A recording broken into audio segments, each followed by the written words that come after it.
Para você que gosta de automobilismo, seja bem-vindo a uma edição especialíssima do Primeiro Stint. Hoje eu recebo aqui na mesa um cara que tem uma importância muito grande na minha vida, um piloto de endurance, piloto de rally e também o cara que me indicou a primeira vez lá para fazer comentários na Bandeirantes. Falou, coloca esse cara aí que acho que pode dar bom. Pedro Queirolo, obrigado pela tua presença, Pedro. E aí, tudo bom, Tiagão? Tudo certo, que Obrigado. Honra tê-lo aqui. Honra minha de estar participando aí do Primeiro Stint, né? Um super sucesso, né? Os anos passaram e você só cada dia melhor, né? Que legal. Cara, com a força de vocês também foi muito importante para que a gente chegasse aqui. Nos conhecemos ainda na época que você estava mais ali no asfalto, né? Na época do Gran Turismo aqui no Brasil, também ganhando corridas, lá com o Dodge Viper e depois com o Corvette, né? E agora no Rally, cara, você chega com um título aqui para a nossa mesa. Campeonato Brasileiro de Rally, como é que foi essa temporada para você? Como é que esse título se desenvolveu aí durante o ano? Não, foi muito legal, né? Sabe que eu sou muito, desde criança, né, eu sou apaixonado pela terra, né? Uhum. Eu aprendi a guiar com um Fusquinha, que eu tenho até hoje, que era do meu avô. E foi na fazenda, né? Com 9 anos de idade eu já guiava esse Fusquinha na terra. E aí, em 2015, eu fiz o primeiro Sertões de UTV, né, junto com a Casarini, lá com o Deninho, e aí, aí a paixão aflorou, né? Uhum.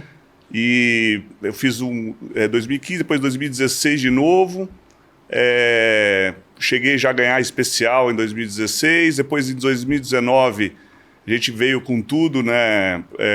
Eu e o Rodrigo, o Koenig, né? E a gente ganhou a primeira especial do dia na categoria. Foi legal que a gente estava com um carro original, né? Mas depois, no segundo dia, eu capotei. E aí, botei tudo a perder. E aí, agora, depois eu fiz, acho que mais um 2022. E agora a gente eu resolvi mudar os ares, né? E aí fui pro Bugão, né? O Bugão do Giafone.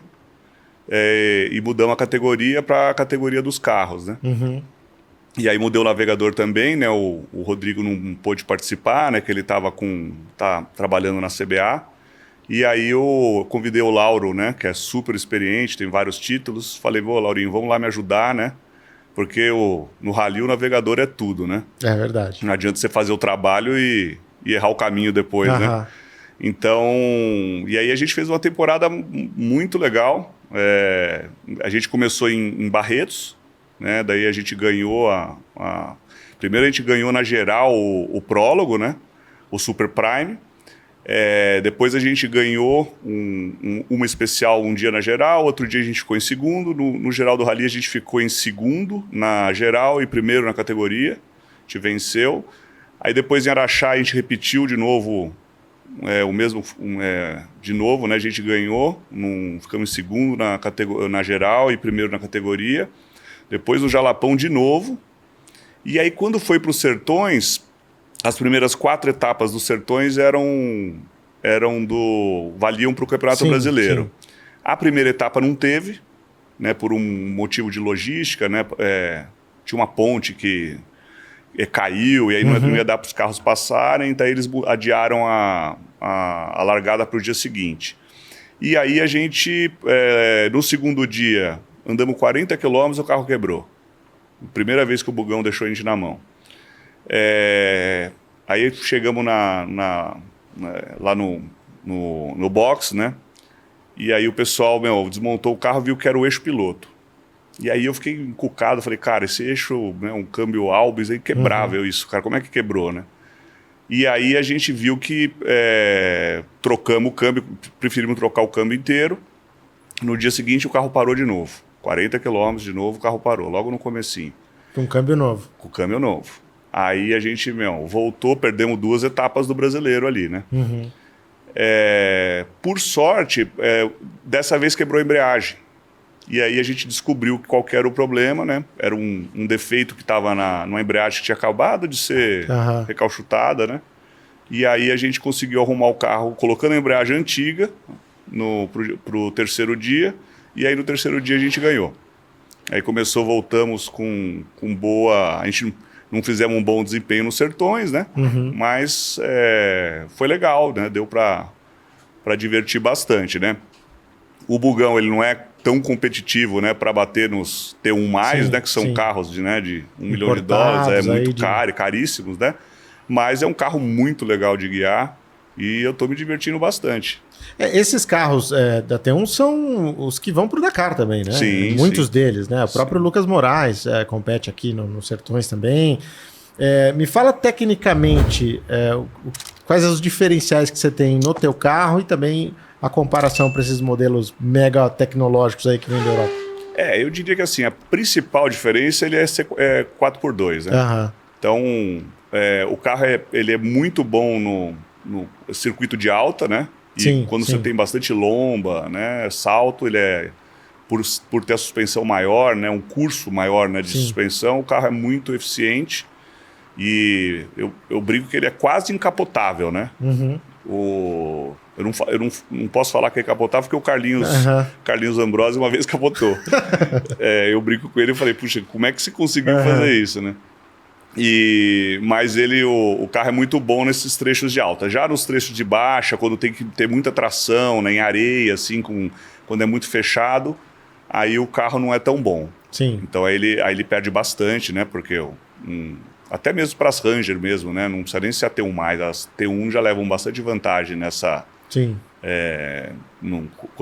Pelo carro ser 4x2. Em termos de pilotagem, cara, sair lá do UTV, que virou uma febre, né? Assim, cresceu muito a categoria no Brasil. Sair do UTV agora pro bugão, para estar na categoria dos carros ali. Como é que foi essa adaptação? Foi tranquilo, né? O UTV é a categoria mais disputada, né, hoje. Você tem muitos pilotos bons, né, exímios ali. O problema da categoria é que ela estava... todo ano você troca o carro, né? E aí estava ficando muito caro, né, o investimento para andar na ponta, né? E esse ano específico era um ano que a Can-Am tinha trazido um carrinho novo, né, deixando de utilizar a correia, né, para o câmbio, né, 7 marchas.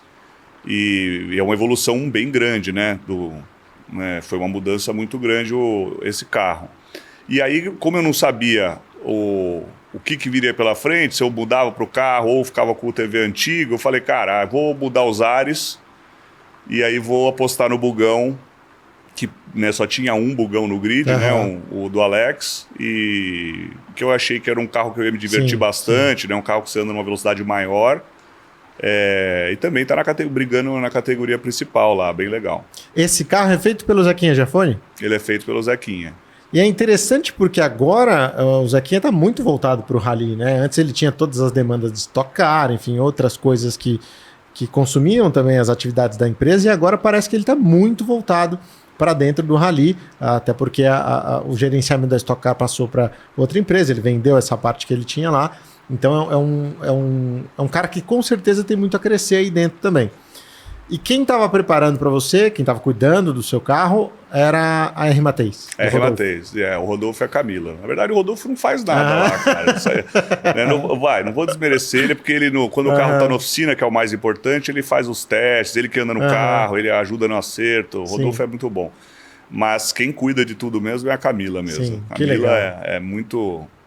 e uma equipe feminina, né? Sim, uma mulher chefiando é uma maravilha, né? Porque você consegue ter a parte da perfumaria funcionando e também a parte da mecânica, tudo funcionando bem, muito legal. As discussões são mais leves, né? Tudo mais tranquilo. Todo mundo fica um pouquinho mais, né? Que legal, cara. E dos Sertões, você falou, não foi o resultado que vocês esperavam, o resultado que vocês queriam, especialmente por esses problemas que vocês tiveram de início. Mas o que marcou mais, assim, desses Sertões? Quais foram os lugares mais legais que vocês passaram, assim, que ficou na memória? Thiago, são tantos, viu? Eu acho que... a gente gosta de tudo, né? Eu acho que teve um trecho ali que a gente passou, eu não lembro bem agora a cidade, mas que tinha... Cara, eu não lembro agora a cidade, mas ele era muito de alta, né? E tinha bastante lombada, né? Acho que foi no 4º dia. Sim. E aí foi muito legal pro bugão, assim, a gente foi super bem. Quais as velocidades que você desempenha, mais ou menos, num trecho rápido como esse, assim? A quanto dá para chegar? Então, limita 170, né? 170 a gente não pode, limitado. a gente não pode passar de Entendi. 170. Antigamente podia, né? Mas por segurança, né? A CBA coloca 170 os carros, né? Mas é bastante, se for pensar na terra, trecho. né? Dependendo do lugar, é muita velocidade, né? E nesses anos todos de Sertões, a gente sempre gosta aqui de perguntar os perrengues que as pessoas passam, né? Qual foi o momento mais difícil assim que você teve guiando, ou a história mais maluca que você viveu lá? Cara, a mais maluca foi em 2019, né, com o Rodrigo, né? Justamente que a gente tinha ganhado a primeira especial do dia. E aí no segundo dia a gente largou em segundo. E aí a gente começou a andar, né, largamos e a gente vinha num ritmo que eu achava que estava num ritmo ok, mas o pessoal já tinha me alertado, falando, vai um pouquinho menos, né? Você acabou de chegar, tá indo demais, né? Eu não sei se quando você muda do asfalto para a terra, se você perde um pouco a sensação de velocidade, né? Mas eu estava tranquilo, né? E o navegador também, e o Rodrigo também. E aí a gente vinha vindo, e começamos a ver a poeirinha eu acho que era o Varela, o Reinaldo, que estava na minha frente. E aí deu aquela animada, né? E aí, de repente, eu peguei uma lombada e quando eu aterrisei, tinha um buraco. E aí, do jeito que aterrizou, um buraco com areia, assim, o carro capotou. Não consegui segurar ele, caiu meu de lado, assim, já virou. E aí foi uma capotada a 120, 130 por hora. Destruiu o carrinho inteiro, né? E aí a gente ficou das 11 da manhã, mais ou menos, ali que foi a hora que a gente bateu, até a meia-noite. Das 11 da manhã à meia-noite. Exato. A gente estava no Mato Grosso. E ali não passava, assim, durante esse tempo todo, essas 12 horas, mais de 12 horas, passaram 4 carros só. Caramba! Primeiro passou um carro que passou logo... Primeiro passou o carro da organização. Sim. E aí eles deram bisnaguinha, né? Deram água pra gente, que o nosso já estava acabando, né? A gente já tinha comido o nosso lanchinho ali. E aí depois passou um carro aleatório, 4 horas depois. Aí depois passou um UTV, que era um fazendeiro da região que tinha um UTV. E ele parou, ainda perguntou se a gente queria ajuda, o que dava para fazer. Aí ele explicou que tinha uma fazenda a 7 quilômetros dali, que se a gente quisesse a gente podia ir para lá, explicou o caminho. E aí a gente falou, e a gente tentava o contato com o resgate, só que a gente usava aquele aparelho, o Spot, né? E aí a gente mandava mensagem, demorava 1 hora, o pessoal de repente respondia, não, estamos indo. E o que aconteceu foi que como a gente quebrou num lugar muito... né, a equipe, em vez de ficar... Imagina, a gente quebrou a 120 quilômetros da largada. Sim. E não tinha jeito de entrar. Né, era um lugar muito ruim para resgatar. Porque se o cara estivesse na largada, ele tinha que andar 120 quilômetros de terra. A 30, 40 por hora, você imagina que são 4 horas de viagem para chegar até lá. E quem vinha no outro sentido também tinha que... A gente quebrou bem no meio ali. E eles já tinham passado a largada, estavam indo já pro meio da especial. E aí eles voltaram e aí começaram a pegar o caminho. Eles voltaram lá para a largada? Voltaram lá para a largada, que era mais perto do que ir para frente e depois voltar. E aí foi passando o tempo, né? Sim. E aí eu lembro que depois passou uma caminhonete, né, com um senhorzinho, ele estava com um leitãozinho, uma galinha ali na caçamba, né? Daí a gente perguntou, puxa... ele falou, não, se quiser eu levo vocês. Mas eu falei, mas qual que é a cidade mais próxima? Ele falou, não, é 120 quilômetros. E eu falei, quanto tempo você leva para chegar lá? Umas 4 horas. Isso eram 7 da noite. Eu falei, cara, a gente vai chegar lá às 11, o carro tá aqui todo batido, meu. Era uma tomada de decisão difícil. E aí a gente resolveu ficar. Quando deu umas 11 horas da noite, aí o Rodrigo falou, não, eu vou na fazenda. E eu falei, cara, você vai na fazenda, é perigoso, né? Porque... tem onça, né? Um lugar, era inóspito, assim, um lugar muito... No meio do mato mesmo. Meio do mato mesmo. E aí passou um carro, que foi o 4º carro do dia, e aí levou, né? Ele falou, não, então eu vou indo para a fazenda. Quando ele saiu com o carro, começou a andar, ele deu de cara com a nossa caminhonete que estava vindo socorrer a gente. E aí a gente... né? Eles trouxeram peças ali, a gente deu uma arrumada no carro, conseguimos deixar o carro com 3 rodas. E aí fomos arrastando devagarinho, fomos até essa outra fazenda que o cara do TV tinha avisado pra gente que dava para parar. 7 quilômetros de lá. Exato. E aí a gente parou lá, e lá foi uma maravilha, né? Que aí a gente comeu uma feijoadinha lá, né? Um feijão tropeiro lá, né? Uma carninha. Foi, Os humilhados serão exaltados. Exatamente, né? Foi muito bom. E aí foi essa... eu sempre falo, né? Porque o pior do... Né, a minha esposa brinca comigo e fala, cara, você vai lá e ainda paga pro perrengue, né? Mas é uma paixão, né? Quando dá ruim, é ruim. Sim. Né? O bom é quando a gente termina, né? Aí é bom demais. E como é que fica piloto e navegador depois de um acidente? Ficam tentando descobrir quem é que passou do ponto? Foi você que cantou errado? Você que exagerou um pouquinho? Ou a parceria é mais forte? Fica. Na verdade, assim, com todos os navegadores que eu andei, sempre tem você precisa ter afinidade, né? Porque você vai ficar o dia inteiro com ele, né, junto, né? Tem que ter uma relação boa. Então, assim, lógico, a gente, até com o próprio Laurinho, às vezes a gente dá uma discutida, né? Uma briga, né, de vez em quando. Mas, assim, é super importante ter uma boa afinidade. No caso dessa batida com o Rodrigo, a gente não... Né? Ele estava vendo a planilha assim, né? Então... Ele nem viu. Ele só viu a planilha voando para lá e não viu mais nada, né? O sorte que ninguém se machucou, Você né? tem essa onboard? Não tem essa onboard. Seria uma memória não tão boa, mas pelo menos interessante de se ter. Com certeza. Que coisa de louco, cara. E você falou aí dessa mudança, né? Asfalto para terra. Me fala um pouco de como é que vira essa chavinha, porque a gente vê muitas vezes nas pistas os caras que vêm do rally andando bem, o próprio Silvio de Barros foi muito bem na Porsche Cup, o Carlos Ambrosio também não deixa muito a desejar, o Miguel Mariotti esse ano tá andando super bem lá na Porsche Cup. Então como é que é o inverso? Como é que é fazer essa transição e o que você tem que mudar de mentalidade? Cara, eu não sei te falar exatamente assim, a maravilha do rally que eu brinco, né, é que você faz um circuito que nunca é igual, né? Então, você vai fazer uma curva, você nunca mais vai passar por ela ali. Talvez em outro rally, que você nem vai lembrar mais dela, mas você não tem a chance de fazer ela de novo. No autódromo, você fica correndo atrás do rabo, né? Então você vai testando todas as formas de fazer uma curva, né? Um trecho. Às vezes você mata mais o início de uma perna para poder sair mais forte na outra, ou vice-versa. Então, para cada autódromo, cada tipo de curva, você é muito mais técnico. E já o rally, eu acho que tem uma mistura ali da coragem, né? De quanto você... sem ser passado do ponto. Porque também é imperdoável, né? Sim. Toda vez que um acidente... Você bate, arranca uma roda, tchau, acabou o rally também. Então eu admiro muito os pilotos que têm a consistência, que conseguem ser rápidos e constantes. Sim. Então esse era o meu maior desafio, né?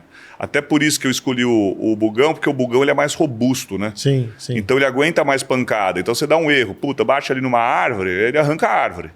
É mais difícil, né? Já o TV arranca a roda. Sim. Então, por isso que eu também preferi, que eu falei, cara, não quero ficar no meio do mato, né? Então, eu quero me divertir, né? Já gastou sua cota de espera. Né? Mas talvez eu volte pro TV alguma hora, né? É muito bom também, eu gosto dos dois.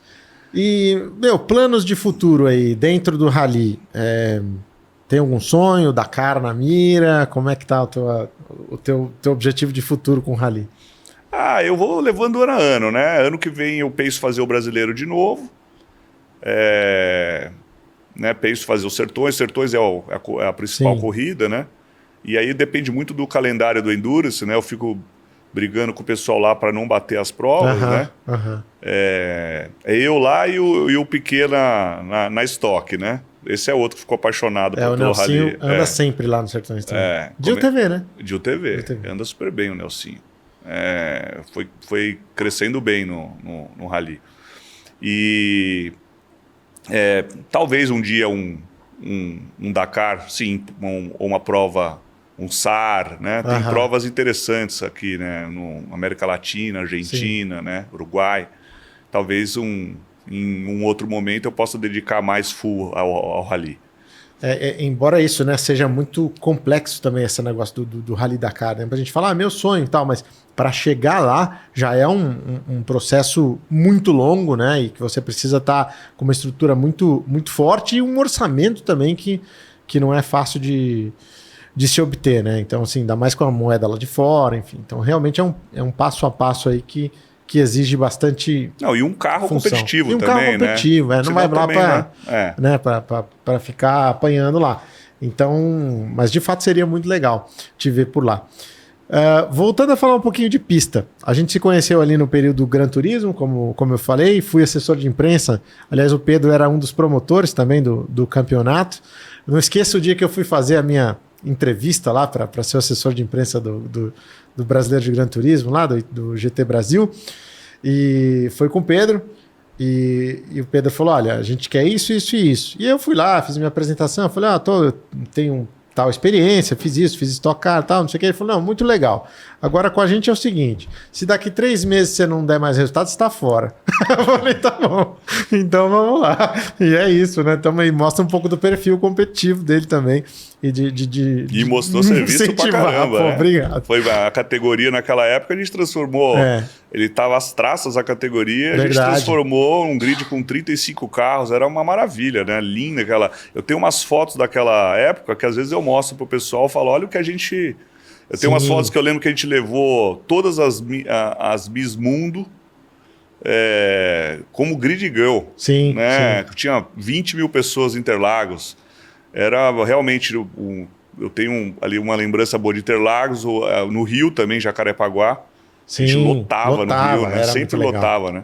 Era muito legal. E os carros maravilhosos, né? E aí falando dessa parte ali de dentro do carro, né? Você tinha todo esse trabalho fora também, que o Marcelo Santana também estava ao seu lado, e lá dentro da pista primeiro com o Viper, né? E depois com o Corvetão? Isso, né? Na verdade, a gente começou primeiro na Maserati, né? Na Maserati, exatamente. Que também vocês assumiram. Eu antes ainda no Spider, né? Sim. Foi o primeiro... a gente tirou carta, né? Lá no Manzini. E aí...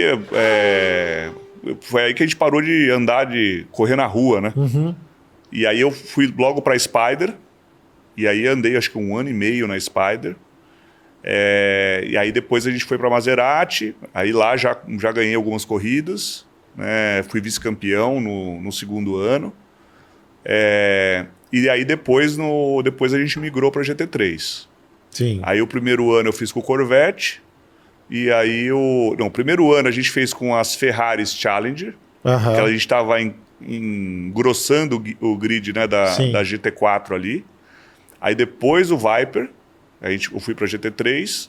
E aí depois com o Viper, acho que o meu melhor resultado foi um segundo lugar. Ele tinha uma dificuldade de durabilidade, né? Não, até que era bom. Ele era... o carro é muito, né? Tinha muito motor, muito dianteiro, né? Então, muito pesado, né? Então ele era muito ruim de curva de baixa, né? Sim. Mas na reta ele era um canhão, né? Um dos carros mais rápidos que eu guiei de push de motor, assim, né? E aí eu lembro que assim, eu cheguei a ter acho que um terceiro lugar, meu melhor resultado foi um segundo, que eu me lembro. Que, se não me engano, foi em Curitiba. E aí no ano seguinte, aí a gente migrou pro Corvette. E aí sim, foi muito legal, né? Eu ganhei as 3 primeiras provas do ano, né? Você ganhou no AMB, né? Ganhei no AMB. Na preliminar da Indy. Foi muito legal, né? Foi uma das corridas que eu mais... que eu tenho uma boa memória, né? Que eu mais gostei de ter vencido. Até porque ela foi única, né? Sim, sim. E eu lembro que a gente, tava com todos os pilotos lá, eu andava sozinho, e aí a gente fez a pole, melhor volta e ganhou uma corrida. Até alguns pilotos não quiseram subir no pódio, né? Deu um pouco de rolo no final, mas foi muito legal esse final de semana de vitória. E como é que era guiar, cara, naquele circuito do AMB? Eu sempre gostei muito, assim, de assistir as provas lá. Era muito legal, né? A reta era enorme, né? Sim, tinha 1,5 km de reta, né, na marginal, né? Não, isso aí. Você vinha pelo São Bódromo, depois voltava do Sambódromo, que era uma reta menor, né? 1,5 km. Aí você fazia um U, né? Você vinha ali a 290 por hora, reduzia para segunda, né, em 100 metros de segunda, fazia o contorno e depois vinha de novo na principal, que era a reta do sambódromo. Foi uma experiência muito legal, né? Sim. Né, dirigir ali entre os muros, né? Você não poder dar aquela espalhadinha, né? Mas a gente fez um acerto bom do carro, né? E eu também acho que, assim, como eu andava sozinho, eu tive um pouco mais de tempo de treinar, né? Sim. Porque a gente teve poucos treinos, né? Eram treinos de meia hora e acho que teve um treino e já era classificação. Eu logo saí no início do treino e andei o treino inteiro. E aí quem saiu imagina, você tinha o piloto, o amador, né, e o profissional, né? O gentleman e o profissional. Cada um deu 2 voltas, né? Porque o cara saiu, esquentou, deu 2 voltas, 3 voltas, teve que parar e o profissional nem sentiu a pista. Sim. E aí eu lembro que no primeiro dia eu classifiquei em 8º na geral. E aí no dia seguinte, que aí a gente, depois de ter andado a primeira corrida e vencido a primeira corrida, aí eu fiz a pole na geral. E aí o pessoal ficou doido, né? Porque, não queria aceitar de jeito nenhum. E isso foi ruim, porque depois, já na sequência, o que acabou estragando o campeonato, né? Os carros eram FIA, né? Tinha uma... a gente, inclusive, escolheu o Corvette porque ele estava tendo bons resultados. Ele não era um carro que fazia muitas poles lá fora, mas ele estava ganhando muita corrida por ele ser constante. Gastava menos pneu e ele era um carro constante. A gente, olhando isso, a gente escolheu esse modelo de carro. E aí quando chegou, aí o pessoal na época era da SRO, aí o pessoal mudou, né, acho que tinha um conflito de interesses ali que não foi tão legal, e aí pioraram o carro, né? Colocaram o peso, subiram o carro, e aí foi o início do fim do campeonato, infelizmente. Para contextualizar, eventualmente quem não se lembra dessa época, eram 4 sócios, né? 4 figuras que estavam à frente do campeonato e mais muita gente também importante para a realização daquele evento. E quando você começa a achar que um tá passando a perna do outro, aí vira uma bagunça, né? Então foi basicamente o que aconteceu e que acabou minando aquele campeonato que era tão precioso, tão legal. E hoje a gente tem um campeonato também muito bacana, que é o Endurance, que você também tem uma participação vitoriosa lá, anda ao lado do Davi Mufato, né? Isso. Grande cara também, parceiraço. Como é que é essa nova fase do Endurance? Como é que você tem visto? Poxa, a gente tá com os carros mais rápidos do Brasil, né? Vira melhor que Stock Car, vira melhor que Porsche Cup. Como é que é fazer parte desse evento também e ter tido essa trajetória? Então, o evento é maravilhoso, né? Antes da Endurance eu tive na Porsche também, lá com o Denner, né? Verdade. Uma categoria verdade. muito organizada, amo todo mundo lá, né? Fui muito feliz lá. Foram, acho que 7 temporadas.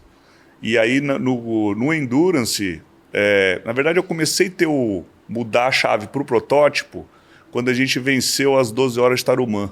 Sim. Que foi num carro que era do Poeta, que era um protótipo com motor de Lamborghini. Ele era um P2, Sim. mas tinha um motor muito forte.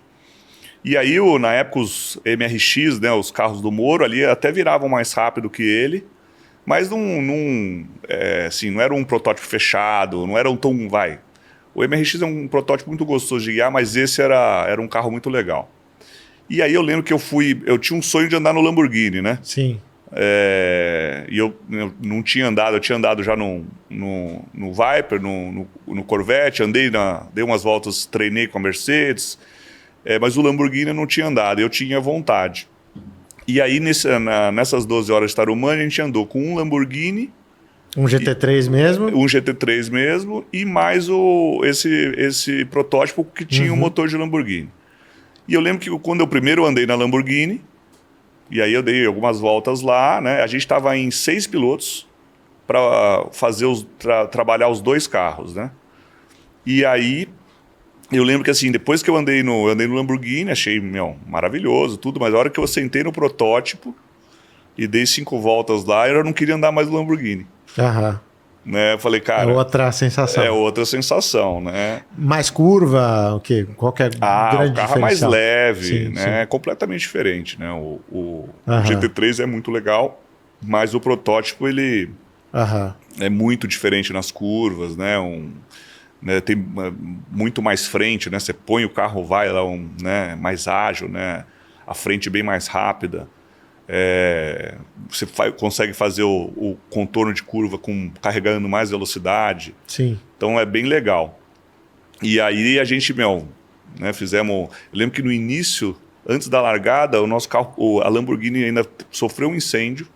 Eu me lembro. Você lembra disso? Foi super preocupante. Né, pegou na porta do carro, eu lembro que queimou toda né, a pintura, né, do carro.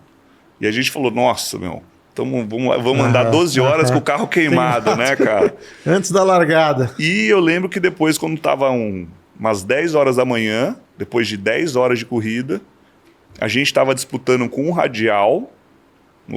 A gente estava em primeiro, ficava alternando. A gente em primeiro, o radial em primeiro e o Lamborghini às vezes em segundo e em terceiro. Então a gente estava com os 2 carros para o pódio. E aí o radial, ele era um carro que virava uns 5, 6 segundos pior que o nosso, mas também ele parava a cada 2 horas e meia. E o nosso parava a cada 1 hora e meia.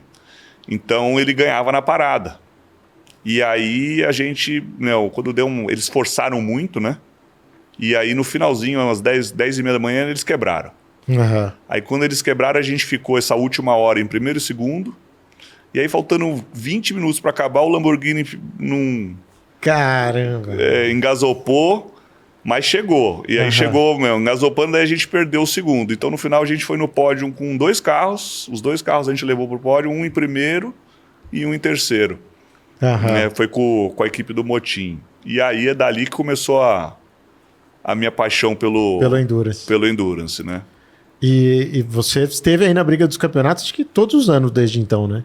Todos os anos, né? A gente sempre foi, né, muito competitivo. Bacana que assim, o Davi tem um piloto muito experiente, campeão de Stock, né? Foi campeão na Stock, então eu aprendo bastante com ele ali. E a gente tem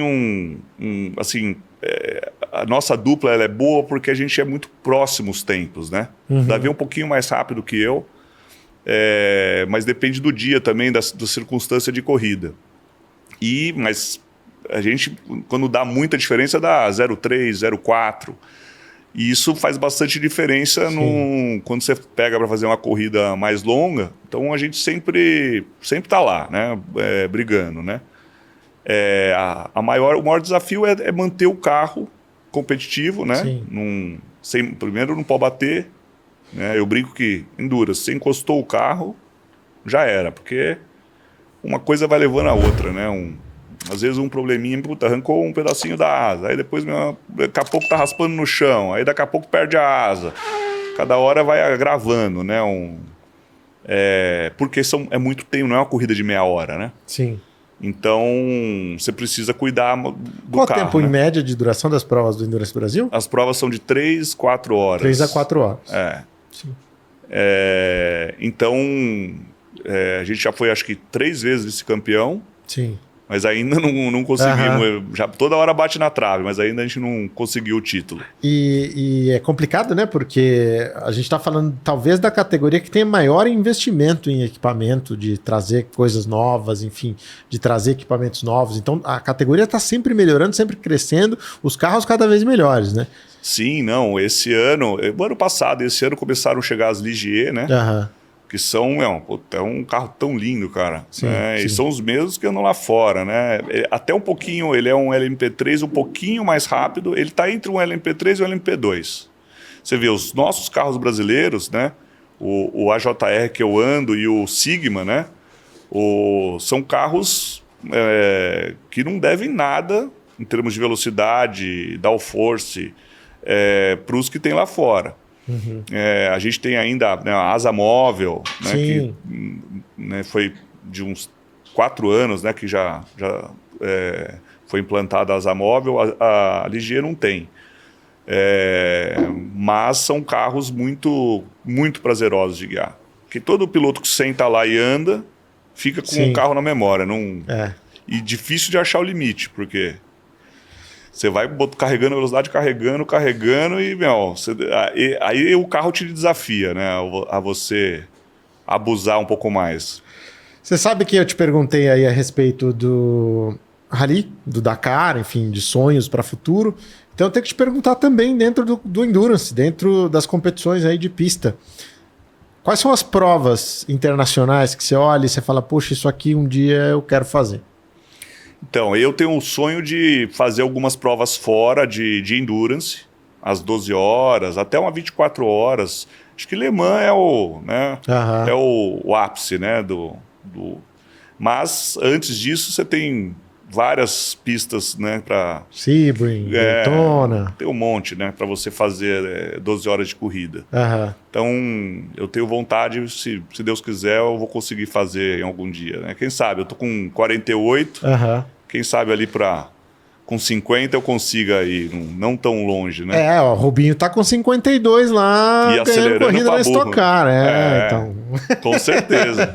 Reflexo diminui um pouquinho, mas, o bicho é brabo, o Rubinho é brabo. E é curioso, né? Porque realmente no automobilismo em geral, aliás, acho que no esporte em geral, essa linha tá aumentando, né? Porque antes você via o cara ali com uns 35, 34, já tava no fim de carreira.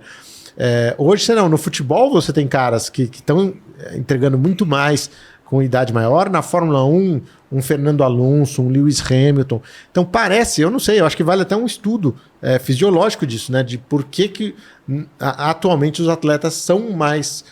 conseguem levar mais adiante, né, as carreiras. Então é algo muito interessante. Com certeza, em termos de preparo, Thiago, faz diferença, né?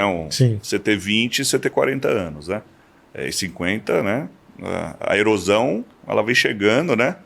E é para todos, né? Não tem como, né? Então, o que a gente pode fazer é se alimentar bem, tentar beber menos álcool, né? Comer, fazer exercício, tentar ter uma vida equilibrada, né? Procurar ter um pouco menos de estresse, que eu acho que as próprias corridas já ajudam nisso, né? A gente se parecer um pouco.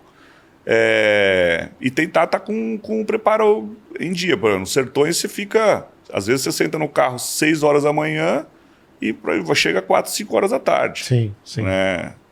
Com pouquíssimos intervalos, né? Tem uns radares de tempo ali que você consegue beber uma água, comer alguma coisinha, uma barrinha, alguma coisa, mas você fica... É muito desgastante. E são muitos dias, né? Então você fica um dia em cima do outro.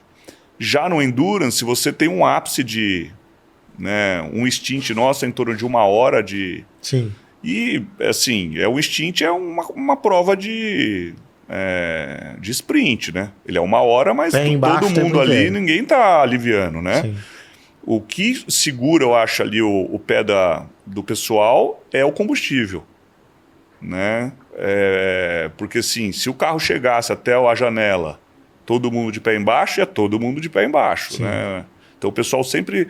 Às vezes você vê o ritmo da corrida, ele começa mais calmo, a hora que dá um safety car, e aí todo mundo sabe que consegue chegar na janela, e aí todo mundo aperta e acelera mais. Então, na verdade, são 2 corridas de sprint, né, de 1 hora cada, né? Longa. É curioso isso e o quanto isso exige também dos pilotos no Endurance, né?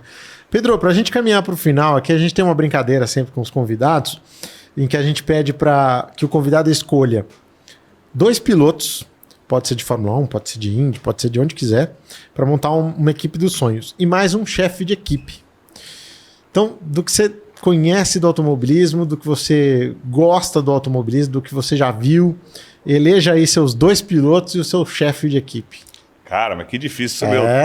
Aí você complicou a vida, meu. Deixa eu pensar. Eu não vou poder deixar meu parceiro Davi de fora, né? E eu tenho muita vontade de fazer uma prova com o Rubinho. O Rubinho tem Sim. Eu lembro que por 2 vezes, né, o Rubinho foi vice-campeão mundial, né? Sim. E eu tive a oportunidade de estar com ele na época da Brau, né? Que a gente fez aquela ação, né? Com os patrocinadores da época. O Pedro, além de piloto, é dono de uma das principais agências de publicidade do país e chegou a fazer o negócio do patrocínio brasileiro com a Brown GP em 2009. Isso. E aí eu lembro que foi por muito pouco ali, né? Ele fez a pole na chuva, né? Ficou aquelas 3 horas de...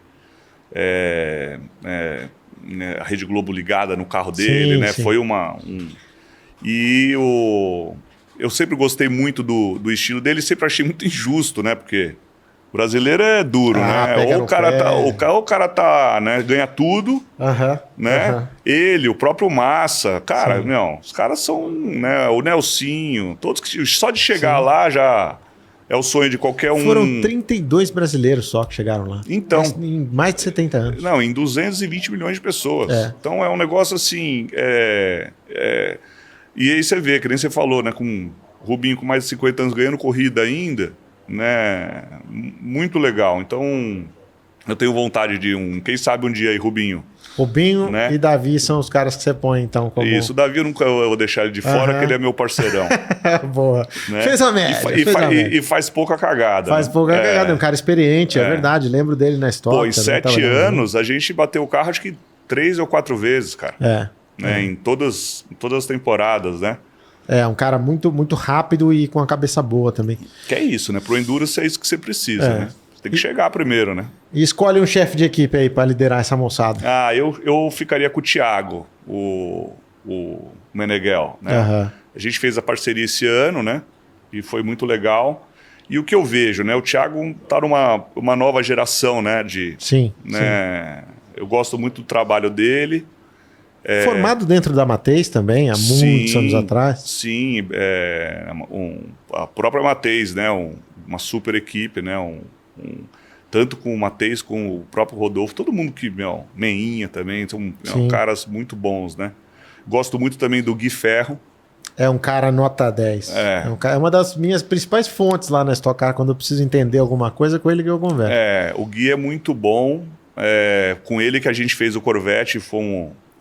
conseguimos várias vitórias ali, então tenho muito respeito com, né, eu lembro que ele estava começando, a gente montou o galpão junto, né, montamos uma equipe com os 2 Corvette e já chegamos dando vitória ali, né, foi muito bom.